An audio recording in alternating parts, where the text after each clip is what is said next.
The morning Diana Warren pressed her stepdaughter's chain into the beggar's hand.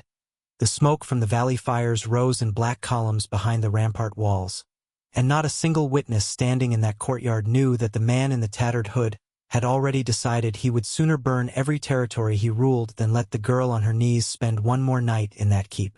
They thought he was nothing. They thought the filth on his cloak was real, and the slouch in his shoulders was real, and the 3 weeks of silence at the valley's edge meant he was simple or broken or both. They thought the chain Diana dropped into his hand was a leash on a girl nobody wanted, going to a man nobody feared. What they did not know was that Troy Johnson, vagrant, beggar, the embarrassing footnote to Diana Warren's tidy revenge, was the Alpha King of Ashbourne, the most feared name spoken in 5 territories, a name that made border lords check their locks at night and wolf packs lower their heads without being asked. What they did not know was that he had been at the valley's edge for 3 weeks on purpose, not passing through, not wandering, watching, counting guards, mapping shifts, learning the exact architecture of what Diana had built around the girl with red hair, because a king who breaks down a door can be called a tyrant, but a king who receives what is freely given and then stands up is something the law cannot touch. What they did not know was that he had been searching for her for 3 years. Not for a girl. For a specific girl. For the one who had found him bleeding in a ditch on the worst night of his life and had pressed bread into his hands and clean water to his lips without asking what he was or what he'd done or whether he deserved it. The one who had saved him with the uncomplicated certainty of someone who did not need a reason beyond something is suffering and I have hands. He had not known her name then. He had been too far gone for names. He had known her scent. Wood smoke and iron and something green underneath. The smell of a person who had been surviving for a long time and had not yet stopped. He had spent 3 years following that scent through every territory between Ashbourne and the Warren Valley. And he had found it, finally, on a morning of smoke and storm, coming off a girl in a filthy dress on her knees on a castle rampart. He did not move when Diana read the terms of punishment aloud. He did not move when the soldiers snickered. He did not move when the chain was placed in his palm. Heavy, iron, real. He moved only once in that entire ceremony. When Diana stepped back, satisfied, already composing the story she would tell at dinner. I gave her to a beggar. Can you imagine? The most appropriate ending. Troy turned. Not toward Diana. Toward Nancy. He looked at her the way a man looks at something he has been searching for in the dark for a very long time. Not hunger. Not possession. Something quieter and more total than either. Nancy Warren, 19 years old, collar at her throat, hands on cracked stone, did not see it. She was looking at the pavement. She had learned, over 3 years of Diana's household, that looking up cost more than it was worth. She did not know that the man holding her chain had been counting every day of those 3 years like debts he intended to collect. She did not know that the soldiers beside her were 3 miles from dropping to their knees. She did not know that the chain in his hand meant something entirely different to him than it did to anyone else on that rampart. She knew only that the beggar was very still, and that unlike every other person standing in that courtyard, he had not laughed. Diana's voice had the quality of a woman reading from a document she had written herself and enjoyed very much. The girl Nancy Warren, of no remaining standing in this household, is hereby released from the protection and keeping of House Warren, effective this morning, with no claim retained, no return permitted, and no further obligation owed by this house to her person or her welfare. She paused at the end of the sentence the way a performer pauses, to let the room feel the weight of it. The 2 household guards on her left shifted their boots against the stone and exchanged a look that was almost a smile. The visiting steward from the eastern corridor had his hand over his mouth. Not from horror. Nancy had stopped expecting horror from witnesses a long time ago. The wind off the valley moved through her hair. She kept her eyes on the pavement.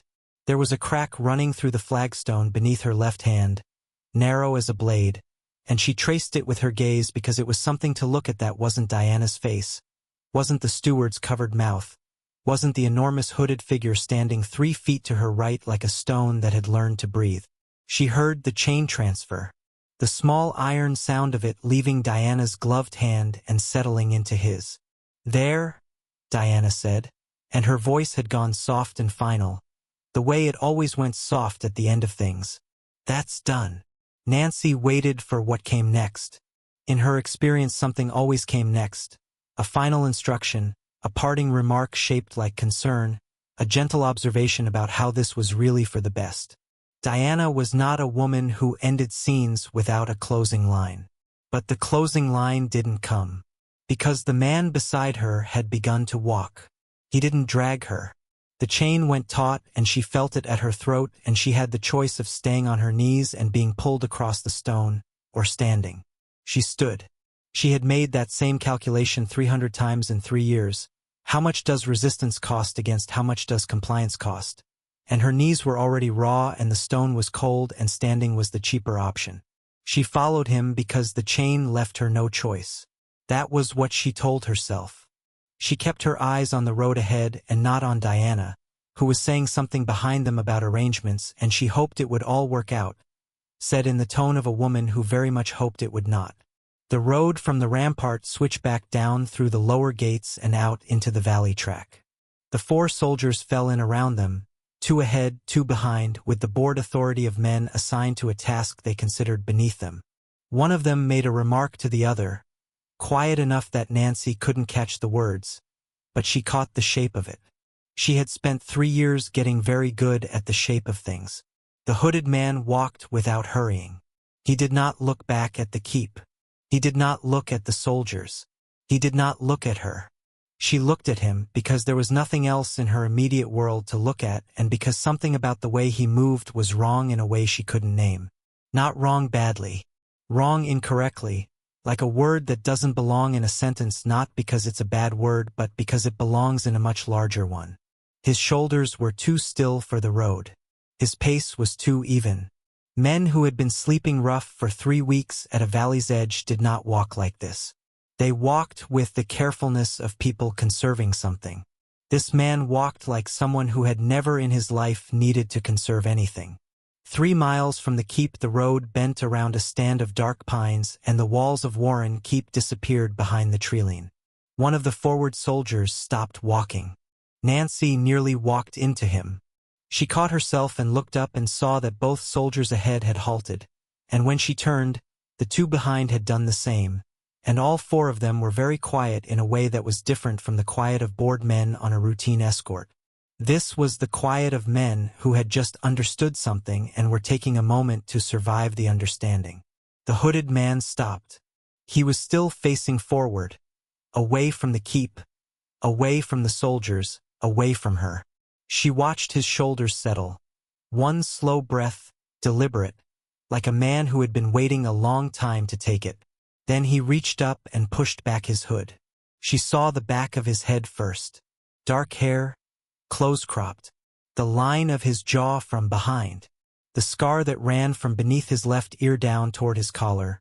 Pale and old and clean, the kind of scar that means someone tried very hard and did not succeed. The soldiers knew his face before she could see it.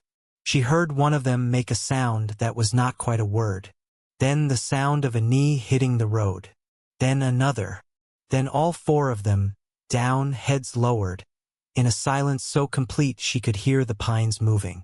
She stared at the back of the hooded man's head and waited. He turned around. His eyes were silver gray.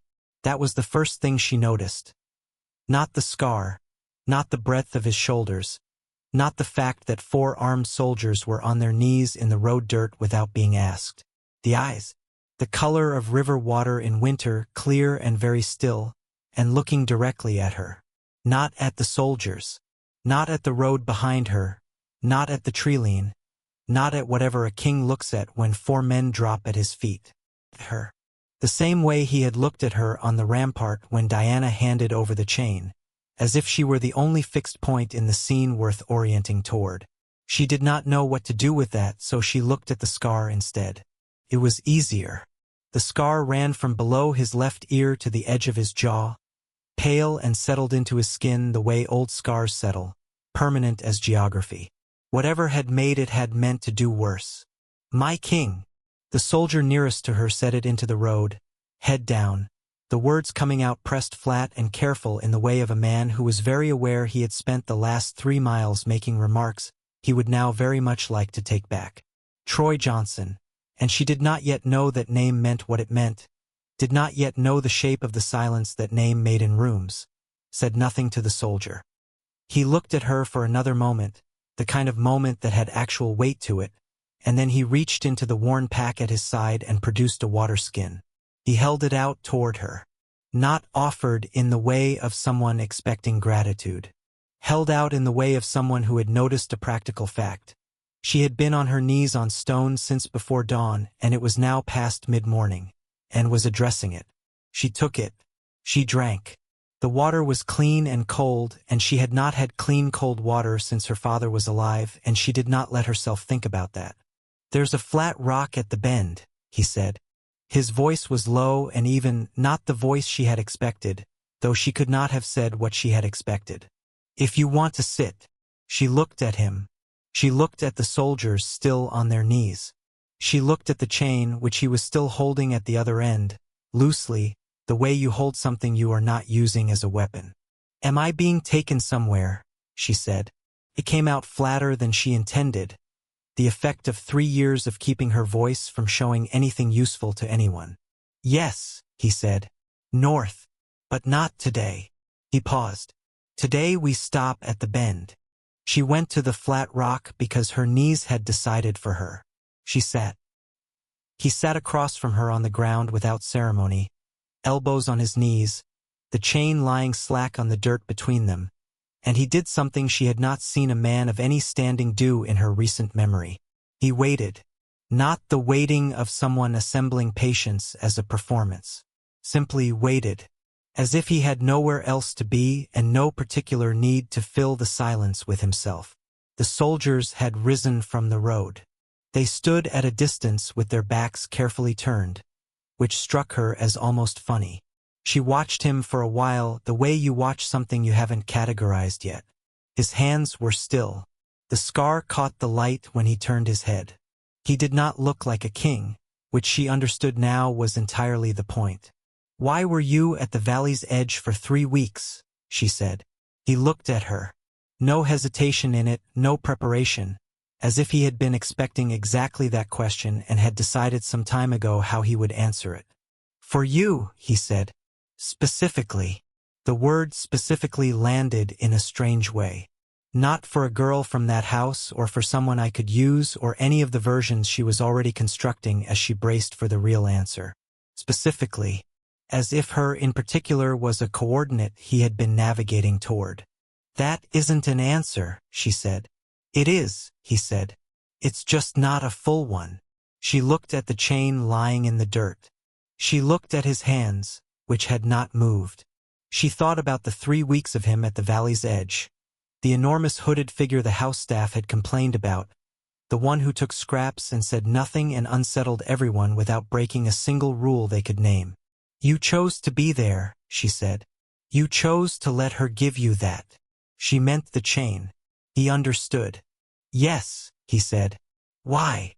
He considered it. Not the way people consider things when they are deciding what to conceal, but the way people consider things when they are deciding how much truth fits in a single conversation. "Because the way I received you matters," he said. "For what comes next." She did not believe him. Not the words, the scale of them. Men did not engineer 3 weeks of cold ground and scraps for a collared girl in a house that had already decided she was nothing. It was too large a thing. It didn't fit the world she had been living in, and she had learned not to trust things that didn't fit, because in her experience they were either traps or mistakes, and kindness had turned out to be both. He did not argue. He picked up the water skin and set it closer to her side of the rock and looked at the treeline and let her not believe him in peace. They removed the collar on the first morning. She had not asked. She had woken before dawn in the narrow bedroll Mara. She did not yet know the name, only the efficient woman who had appeared at camp with supplies and no explanation, had left folded at her feet, and Troy had been crouched at the fire with a small iron tool she didn't recognize, and he had looked at her and said quietly, "May I?" and held up the tool, and she had understood what he meant and gone very still and said nothing, which he apparently understood as permission, because he reached forward and worked the collar's lock with the careful economy of someone who had done this before and found no satisfaction in it. Came off. She put her hand to her throat. The skin there was tender in a way she had stopped noticing. He set the collar in the fire without comment and went back to making something that turned out to be tea. She didn't thank him. She wasn't ready to thank him for things that should not have required doing. He didn't wait for thanks. He handed her the cup and looked at the treeline, and the morning moved forward without either of them marking the moment as significant, which was the only way she could have survived it being significant. He walked beside her. This was the thing she kept noticing and could not stop noticing. Not ahead, not behind, beside, at a distance that was close enough to be companionable and far enough that she never felt crowded. The soldiers rode. Troy walked. She had asked him about that on the second morning, not because she cared but because she was building a picture and wanted the peace. "You could ride," she said. "So could you," he said. "Do you want to?" She considered it. No. "Then we walk," he said, and that was the end of it. He did not explain his pack. He did not explain Ashbourne or the territories, or the thing he was that made soldiers kneel in road dirt. When she asked questions, he answered them. When she didn't ask, he didn't fill the silence. She had spent 3 years in a house where silence was always being filled, with Diana's soft, concerned voice, with the staff's careful non-answers, with the ambient noise of a household that had agreed on a fiction and needed to keep performing it. His quiet was different. It was not absence. It was a man who had decided that her questions were hers to ask in her own time, and that his job was to be available when she did. She tested him. She was aware she was doing it and did it anyway, because awareness had never been her problem. On the second afternoon, she dropped behind the group's pace deliberately, just enough to see what he would do. He slowed without turning around, matched her pace, said nothing. On the third morning, she asked one of the soldiers for information about their route and watched Troy's face from the side to see if he would intervene or correct or redirect. He didn't. He watched a hawk cross the ridge and appeared to find it more interesting than her conversation. That evening she told him she wasn't hungry when Mara set food out, and he said all right and did not watch her to see if she changed her mind, and she ate 20 minutes later when she was ready, and he had left her portion exactly where it was. He passed every test without knowing they were tests. That was the part she couldn't find the catch in. A man who knew he was being tested could perform patience. A man who didn't know was simply patient. On the third night, the fire was good and the road had been long and she was tired in the particular way that lowers defenses, and she told him how her father died. She had never told anyone. She had tried once, the week after, to tell the house steward, and he had looked at her with the careful eyes of a man who had already been spoken to by Diana and had already made his choice. She had not tried again. The story had lived in her chest for 3 years, taking up the space where air was supposed to go. She told it plainly, without ornamentation, the way you tell things you've held too long, not for effect, but because the weight of shaping it is more than you have left. The dinner. Her father reaching for his throat. Diana's hand moving calmly to her wine cup. The way Diana had looked across the table, not at her husband but at Nancy, just for a moment, checking, the way you check something you've set in motion to confirm it's running correctly. Troy listened. He did not move. He did not make the sounds people make when they are demonstrating that they are listening. He simply was there on the other side of the fire, and she could feel that he was receiving every word. When she finished, the fire had burned low and the soldiers were asleep and the night was very quiet. He was quiet for a moment after. Not the quiet of a man forming a response. The quiet of a man who understood that what she had just given him was not a small thing and was not going to treat it like one. Then he said, "I know how he died." She looked at him. "I have the records," he said. "The apothecary. The transaction. The name it was purchased under." He paused. "And I know who paid for it." The fire crackled once. She did not move. She was very still, in the way of a person whose body has understood something before their mind has caught up, and is waiting. She had expected walls. Every seat of power she had ever seen or heard described had walls. High ones, built to make the approach feel like a diminishment, like the architecture itself was informing you of your smallness before you ever reached the gate. Warren Keep had walls like that. The visiting lord's estate had walls like that. She had assumed that the most feared name in 5 territories would have walls that made all of those look modest. Ashbourne had standing stones. 7 of them, ancient and lichen-covered, set in a rough line across the road where a gate should have been. They were taller than a man on horseback, but not by much, and they leaned slightly toward each other in the way of very old things that have been standing in wind for longer than anyone can accurately measure. There was no door to open. No porcullis. No guards with crossed spears performing the ritual of entry. Just the stones and the road passing between them, and the air inside that road that moved differently than the air outside it. Slower, somehow, and older, like walking into a room where serious things had been decided for a very long time. She walked through them beside Troy and felt something she couldn't name settle at the base of her throat. Not fear. Something adjacent to recognition, which made no sense because she had never been here. The city beyond was dark stone and steep narrow streets and smoke from 100 chimneys rising into a sky that was just beginning to go pink at its edges. It was smaller than she'd imagined and older than she'd imagined and almost entirely quiet in the early morning. Quiet in the way of a place that had never needed to be loud to be certain of itself. People appeared as they moved through the streets. A woman with a bread basket who stopped and looked. A man on a doorstep who straightened when he saw Troy and dipped his head once. 2 children who appeared from an alley and then retreated back into it, whispering. The pack knew their king had returned. She could feel the knowing move through the streets ahead of them like a current, door to door, window to window. Nobody looked at her the way she was used to being looked at. No assessment. No careful blankness of people who had been told what to think of her and were arranging their faces accordingly. They looked at her the way people look at something they haven't categorized yet and are prepared to wait on. It was disorienting. She kept her eyes forward. Mara was waiting at the entrance to a long stone building that Nancy would come to understand was not the Great Hall or the throne room or any of the architectural announcements of power she'd been bracing for, but simply the place where most of the practical business of Ashbourne got done. Mara was a compact woman somewhere in her middle years with close-cropped gray-threaded hair and the posture of someone who had long ago decided that efficiency was a form of respect and expected it returned in kind. She looked at Nancy with eyes that were assessing but not unkind, the look of a woman taking an accurate measure rather than a judgmental one. "Nancy Warren," Troy said, which was the first time she had heard anyone say her full name in longer than she could precisely calculate. "Mara will show you to your room. You don't have to do anything today."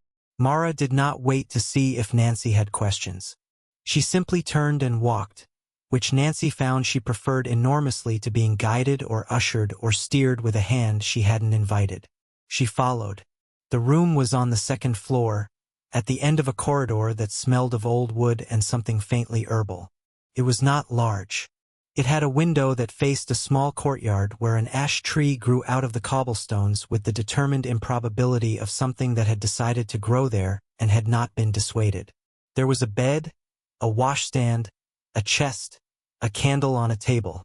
There was a rug on the floor in dark red that had been there long enough to be soft underfoot. There was a door with a lock on it. Mara produced a key from her pocket and set it on the table beside the candle. "That's yours," she said, in the tone of a woman conveying a practical fact. "The lock works from the inside as well. Bolts new. I had it replaced last week." Then she left, pulling the door closed behind her, and Nancy heard her footsteps go back down the corridor and fade. She looked at the key. She looked at the door. She crossed the room and locked it. Heard the bolt go home solid and clean. Unlocked it. Locked it again. The mechanism was smooth and the bolt was heavy and it seated in the frame with the decisive sound of something built to hold. She locked it a 3rd time and stood with her hand on the key and did not move. She stood in the center of the room for a long time after that. Long enough for the light through the window to shift. long enough for the sounds of the city to settle into something ordinary and distant. She stood there and the room was hers and the door was locked and nobody was on the other side of it waiting. She cried. She told herself she didn't know why. She did know. It was the lock. It started with Brennan. Brennan was one of Troy's senior pack members, broad and easy-mannered, the kind of man who filled a room with uncomplicated warmth and was generally well-liked for it. He had been at Ashbourne when they arrived, waiting with 3 others to speak with Troy about a border matter in the Eastern Reach, and he had smiled at Nancy in the corridor on her 4th morning with the open friendliness of someone who had decided she was welcome and wanted her to know it. She had stepped back. Not dramatically. Just one step, her shoulder finding the wall behind her, her body making a small instinctive withdrawal that she couldn't entirely account for. The smile was genuine. She had learned to read genuine. This wasn't that. This was something that wore the shape of genuine the way a coat wears the shape of the person who last had it, correctly fitted, but belonging to someone else. She said nothing. She went to breakfast. She did not mention it. 11 days later, Troy removed Brennan from his position overseeing the Eastern Reach following the discovery that Brennan had been reporting selectively on a border incursion, omitting certain details that would have reflected poorly on decisions he had made unilaterally and without authorization. The matter was not public and not dramatic. Mara mentioned it to Nancy only because Mara had developed a habit of treating Nancy as someone worth informing, which Nancy was still adjusting to. Mara mentioned it in the same breath as asking whether Nancy wanted more wood for her fire. Then she waited in the way Mara had of waiting, not pressing, just present. He seemed friendly, Nancy said, which was not quite what she meant. He was, Mara said. That was rather the problem. There was the cook's child, also. A boy of about 6 called Pip who had attached himself to the kitchen cat and could generally be found wherever the cat was, which was frequently wherever Nancy was, because the cat had made its own assessment of Nancy in the first week and found her acceptable. On a Tuesday morning, Nancy had looked at Pip across the kitchen and felt something she could only describe as a shift, like a change in air pressure, like the feeling before rain, but localized, coming off the boy specifically.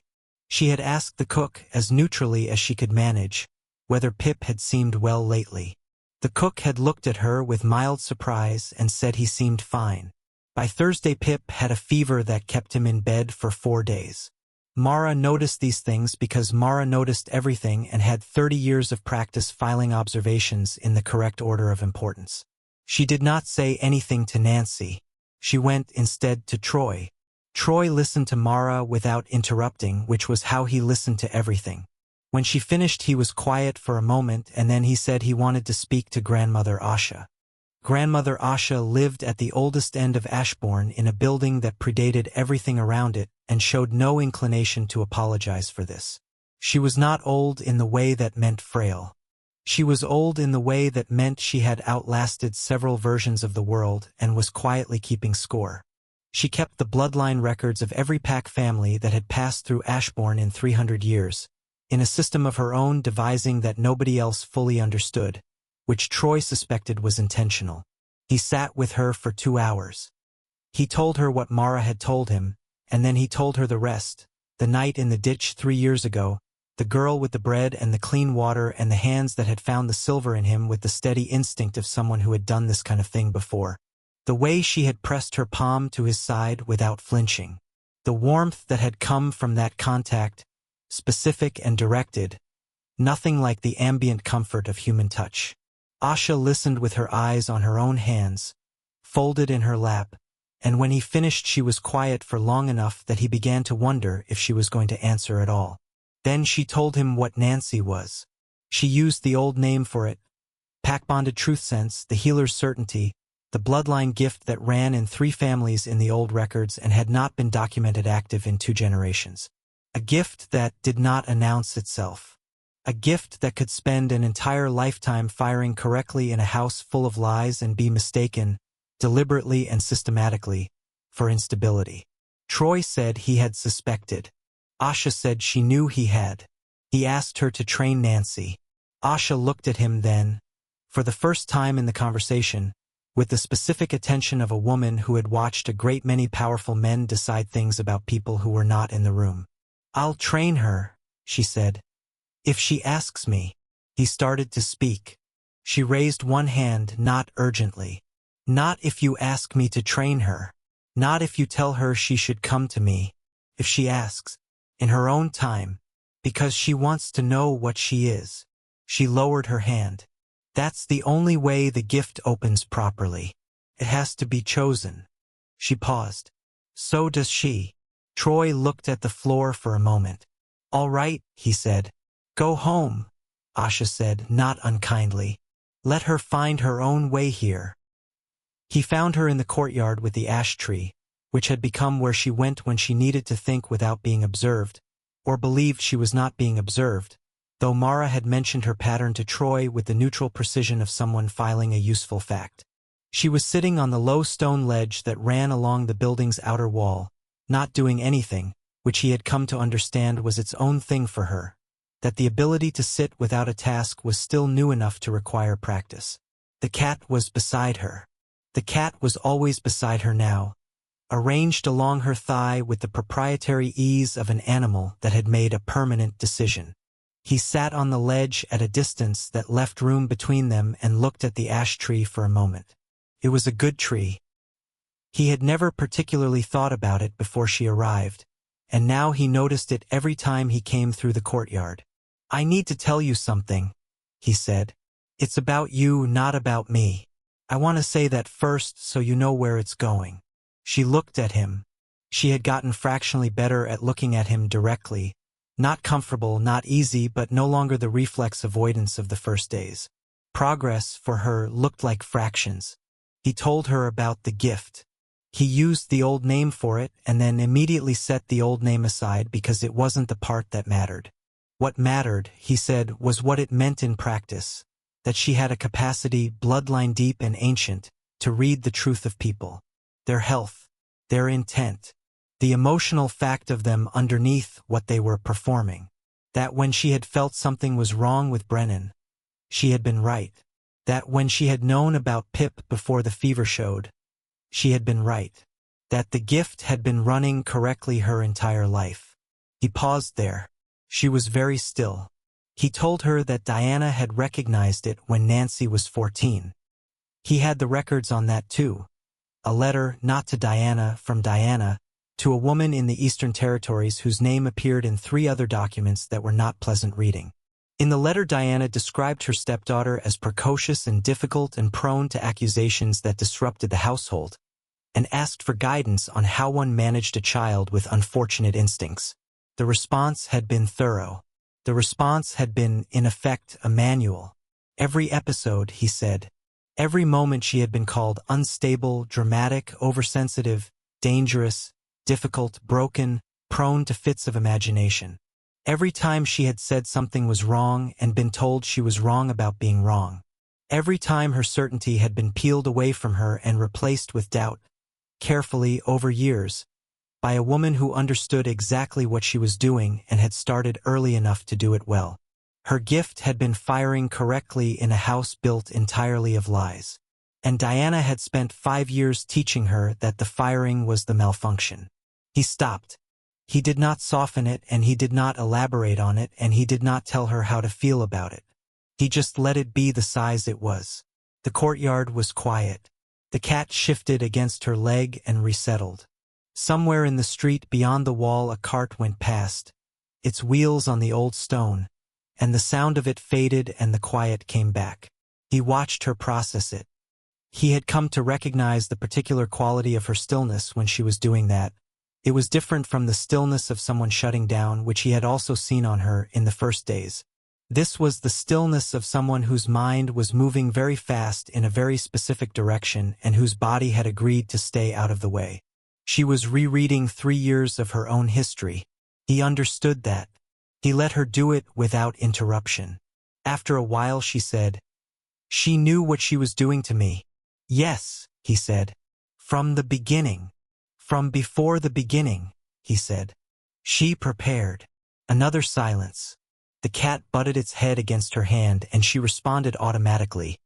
her fingers moving through its fur without her appearing to notice she was doing it. Then she said, "The woman you mentioned, the one who keeps the bloodline records." "Grandmother Asha," he said. "Can I talk to her?" He said yes. He did not say he had already spoken to Asha. He did not say he had spent 2 hours in that old building at the far end of the city specifically to understand what Nancy was and what it would take to help her find it properly. He did not say he had been waiting for her to ask. He did not say "I told you so" because there was nothing to have told her. She had arrived at this herself on her own terms in her own time, which was the only way it counted. He didn't say anything. He stood up from the stone ledge, and the cat watched him with the mild suspicion it extended to everyone who wasn't Nancy, and he left the courtyard and went back through the door he had come from. He got out of her way. That was all. It was enough. The summons did not come from Troy. That was the first thing Nancy noticed when Mara laid the document on the table beside her morning tea. The seal at the bottom was not Ashbourne's. It was a triple seal, 3 houses pressed into wax side by side. The households of Lords Cavendish, Marsh, and Hale, whose territories formed a rough bracket around the Warren Valley and who had, apparently, reached a collective limit.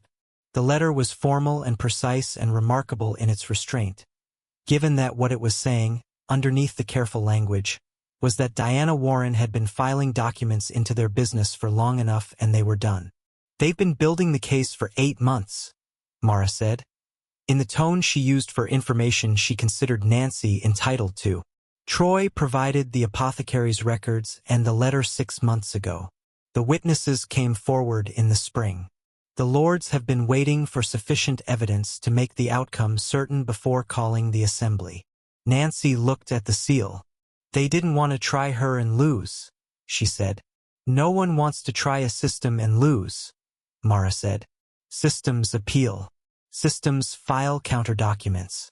Systems find the witnesses against them and make their lives administratively complicated until they recant." She picked up the letter and set it down again. The Lords wanted it done once and completely. The assembly was held in Cavendish's Great Hall, which was large enough to seat the representatives of 11 households and still have standing room at the back where people who had not been formally invited stood anyway, because this was the kind of proceeding that generated its own attendance. Nancy sat in the 3rd row with Mara on one side and a Lord Secretary on the other, who appeared not to know what to do with her presence and had resolved the problem by looking exclusively forward. Diana arrived with 2 of her own men and a document case and the expression of a woman who had assessed the room and found it manageable. She was in dark blue, which was a choice. Not green, not the velvet of the rampart morning, something more subdued and reasonable. She had dressed for a proceeding she intended to navigate, not one she intended to lose. She did not look at Nancy. That was also a choice. The evidence came first. The apothecary's records were read aloud by Cavendish's secretary. The transaction, the date, the substance purchased, the name under which the account had been kept, which was not Diana's name but was a name that appeared in 2 other documents in evidence, in Diana's handwriting, in contexts that were not ambiguous. The letter was read. The 2 witnesses spoke, one after the other, in the careful voices of people who had been waiting a long time to say true things in a room with authority to receive them. A former house steward. A woman who had worked in the Warren kitchen on the night of the dinner and had been asked, afterward, to remember it differently, and had declined quietly at considerable personal cost. Diana's advocate responded to each piece with the smoothness of preparation. Alternative interpretations, questions of provenance, the reliability of memory, the unfortunate tendency of grieving households to seek patterns in tragedy. He was good. Nancy could see the Lords' faces processing the counter-arguments, weighing, reserving judgment. Diana had known what she was doing when she selected him. The advocate sat down. There was a pause in which the assembly's direction was genuinely unclear. Then Nancy stood up. She had not planned what she would say. Grandmother Asha had told her, in their weeks of work together, that the gift did not perform well when scripted, that it was a live thing, responsive, and that the attempt to control it too tightly produced exactly the kind of hesitation that made it look like uncertainty. "Speak what you know," Asha had said. "Not what you remember. What you know." She spoke the night her father died. Not the sequence of it, not the facts of it as she had told Troy by the fire. She spoke the truth of it, which was a different thing. She spoke what she had felt at the doorway when she saw Diana's hand move calmly to the wine cup. The quality of that calm. The specific texture of Diana's attention moving across the table to her. Checking, confirming, the way you confirm a mechanism is running. She spoke it the way the gift gave it to her. Not as memory, which could be questioned, but as knowledge, which sat in the room differently. She was not a polished speaker. Her voice was uneven in places. The gift was not fully trained and she knew it wasn't, and it didn't matter because what came through the unevenness was not weakness but precision. The account of a person saying exactly and only what they knew to be true, which has a specific quality in a room full of people who deal daily in approximation. The room went silent before she finished. Not the silence of people waiting for the next thing. The silence of people who had understood something and were sitting with the weight of it. She sat down. Her hands were not entirely steady, and she put them in her lap where they couldn't be read. Diana's face did not crumble. Nancy had not expected it to. She watched it instead do something more revealing. It went flat. The careful architecture of reasonable concern and patient regret that Diana had been wearing since she walked into the hall simply stopped. What was underneath was not guilt, not fear, not remorse. It was the blankness of a person who had run the calculation and arrived at an answer they didn't like. The lords looked at Diana's face and saw what Nancy saw. That flatness was its own confession. It was the face of a woman who had stopped performing because the performance had ceased to be useful, and had nothing underneath it to replace it with. It lasted only a moment. Diana reassembled herself quickly, with the speed of long practice. But the lords had seen it. The room had seen it. And some things, once seen, do not require a verdict to be understood. The verdict came on a Thursday. Diana was given 4 days to put her affairs in order, and was escorted to a small ship out of a southern port on the following Monday with a sealed document that permitted her life and revoked everything else. Nancy was not there for the escorting. She had been asked if she wanted to be present at Diana's departure, and had thought about it for less time than the person asking had expected and said no. She did not want Diana's ending. She wanted her own beginning. Those were not the same journey, and she had learned, slowly, to stop treating them as if they were. The Warren household came to her by territorial law 3 weeks after the verdict, conveyed in a document that addressed her as Miss Warren and listed her father's estate in full. The keep, the grounds, the accounts, the staff. She read it at grandmother Asha's table on a morning of pale winter sun, and felt nothing she had expected to feel and several things she hadn't. Not triumph. Something quieter and more final than triumph. Like a door closing on a room she did not intend to re-enter. She wrote a letter to Mrs. Holt, who had been her father's housekeeper since before Nancy was born, and who had survived Diana's tenure by being too practically essential to remove. The letter was not long. It said that the household was Mrs. Holt's to run as she saw fit, that the accounts would be transferred to her name and oversight, and that Nancy would not be returning to manage things because she had somewhere else to be. She did not explain where. Mrs. Holt, who was 71 and had seen a great deal, would understand or she wouldn't, and either way the household would be in better hands than it had been in 3 years, and that was the part that mattered. The weeks after that were quiet in the specific way of things that have been wound very tight for a very long time and are finally, carefully, being allowed to unwind. She trained with Asha every morning. The sessions were not dramatic, no revelations, no sudden expansions of power, nothing that would have looked significant from the outside. They were patient and repetitive and sometimes frustrating, the work of learning to trust an instrument she had spent years being told was broken. Some mornings the gift was clear and responsive, and she could feel the truth of things the way you feel the sun on your face, direct and unmistakable. Some mornings it was murky and distant, and she left Asha's building feeling like she had spent 2 hours trying to read in bad light. Asha received both kinds of mourning with identical equanimity, which Nancy found both steadying and slightly maddening, and suspected was intentional. She slept longer. This happened gradually, and then suddenly, One morning she woke and the light through the east window was fully up, and she lay there for a moment trying to identify the threat that had let her sleep past it. And there was no threat, and she lay there a while longer just to confirm this, and eventually got up. She ate more. Not strategically, not because someone had suggested it, but because her body had apparently decided that the emergency was over and was filing the relevant requests. She noticed both of these things with the detached interest of someone observing changes in a landscape they have been watching for a long time. She stopped pressing her back against walls when she entered rooms. This one she did not notice until Mara mentioned it, in the way Mara mentioned things, adjacent to something else, quietly, without making it the subject. Nancy had stood in the doorway of the main hall one evening and simply walked in, and had been halfway across the room before she registered that she had not mapped the walls first. She registered it and kept walking. There were setbacks. A morning when Diana's advocate's face appeared in a dream rendered so accurately she woke with her heart already fast before she was fully conscious, and could not go back to sleep and did not try.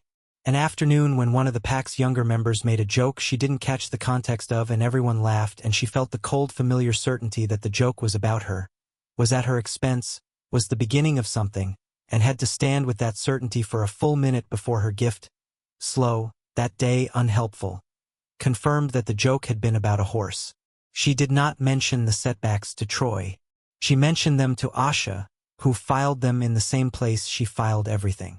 One afternoon in the third week she came through the side passage to the yard and found Troy crouched at the low fence that separated the yard from the stable approach, doing something to one of the posts with a mallet and a length of new timber.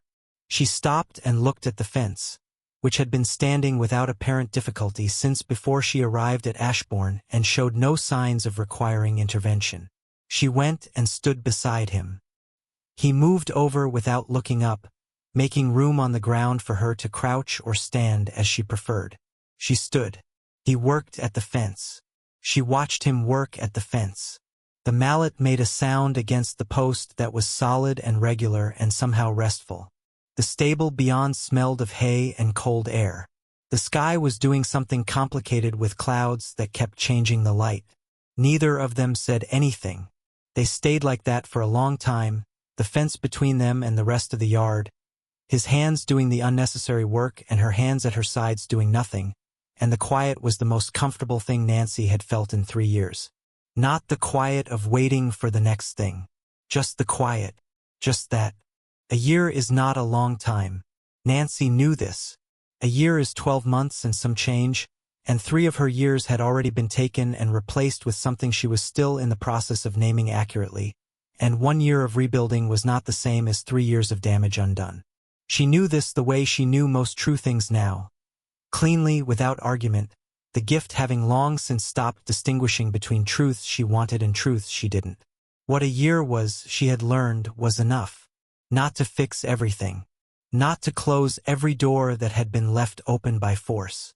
But enough to know the difference between a room she was trapped in and a room she had chosen. Enough to stand in Ashbourne streets and feel the city as hers in the way that places become yours.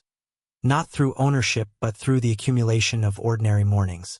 Enough to know Troy's moods at the edge of her own awareness, the low steady signal of him that the gift had learned to read the way the ear learns to hear a familiar voice in a crowd.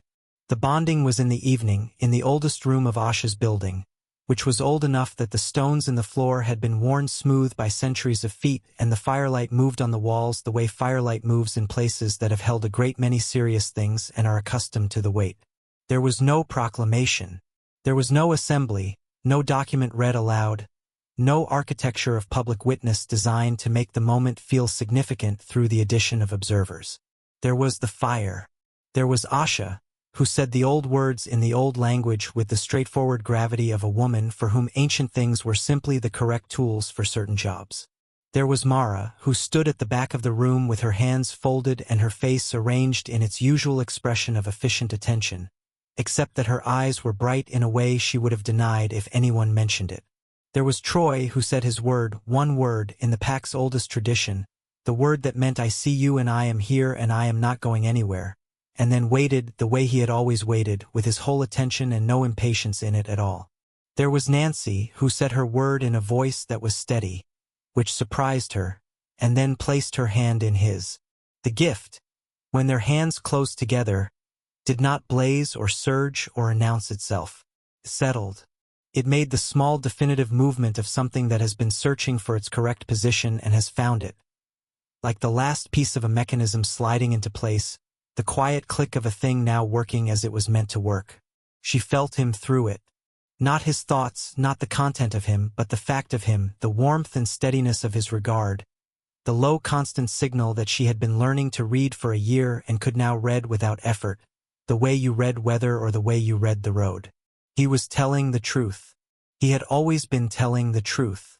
The gift confirmed it simply, without ceremony, the way it confirmed all true things.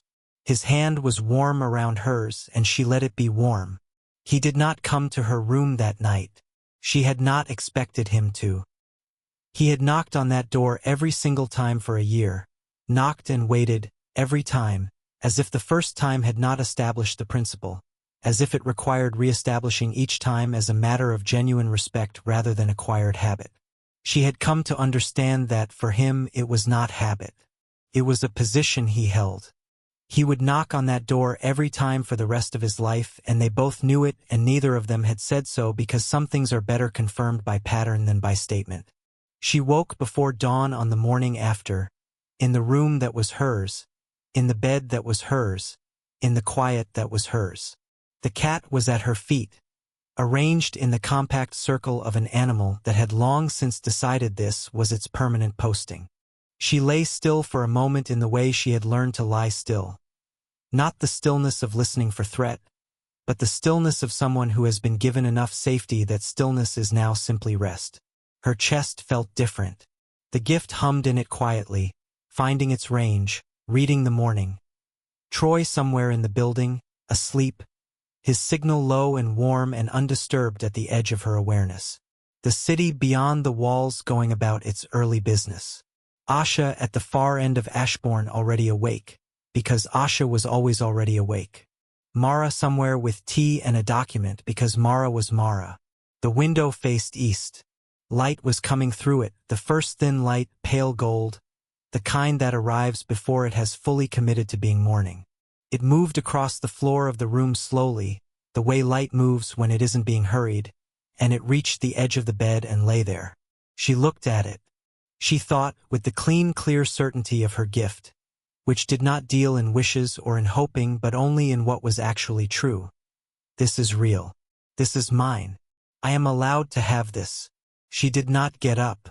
Troy would knock when he came, and Asha would expect her at the usual hour, and the city would continue its ordinary business of being a place where she lived, and all of that would be there when she was ready for it. She was not running from anything. She stayed in the light a little longer. She had time.